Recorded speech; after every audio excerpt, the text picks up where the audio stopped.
D-dimer. It's pretty much the Varial kickflip of medical tests in that it's just not cool.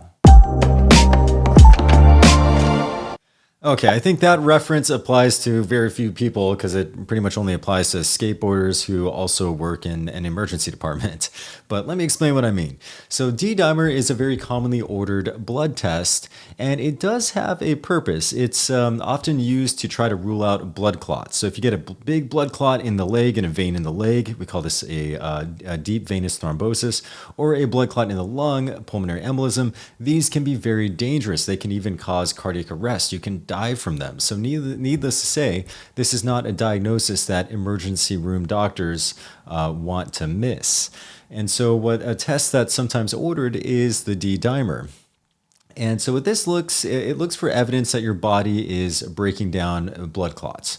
And the beauty of it is that if it comes back totally normal, then it's very unlikely that you have a significant pathologic blood clot. In this way, we can say that the test is sensitive. It's good to rule out a diagnosis. But the problem is that it oftentimes does not come back totally normal. In fact, it seems like more often than not, it comes back positive. And here's where the issue arises, in that a positive D-dimer is sensitive, but it's not particularly specific. So a lot of things can cause a positive D-dimer. An infection can do it. If you're septic, have a bad urinary tract infection, for example, that could do it.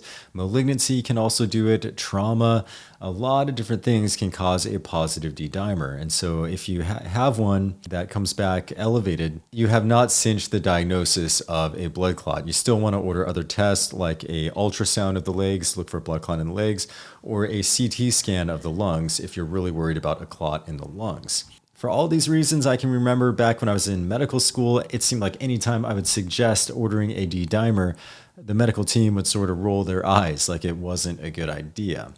Now, with all that said, there is, I do think that it can be a helpful test in people who are otherwise pretty healthy. They're not septic. They didn't just get hit by a car. They're not suffering some sort of major trauma.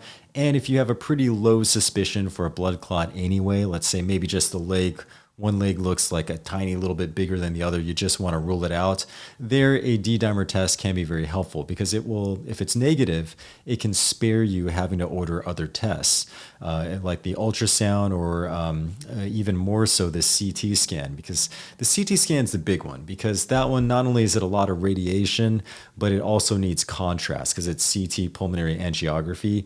Contrast itself can be stressful for the kidneys, and so it's not a test that we just order randomly for when we have very low suspicion of a clot. Okay, so that's why I say that the D-dimer is just not a cool test, but it still has a role in medicine. That's why we haven't completely gotten rid of it. Now, I'll be honest with you, on the other hand, I don't know why a varial kickflip is not a quote-unquote cool trick.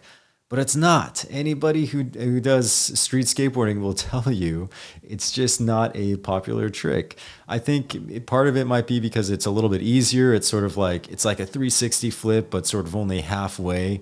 So maybe it's because of that, or I don't know. A lot of people just don't like the way it looks, but that's why I draw the comparison with the D-dimer with the Varial kickflip.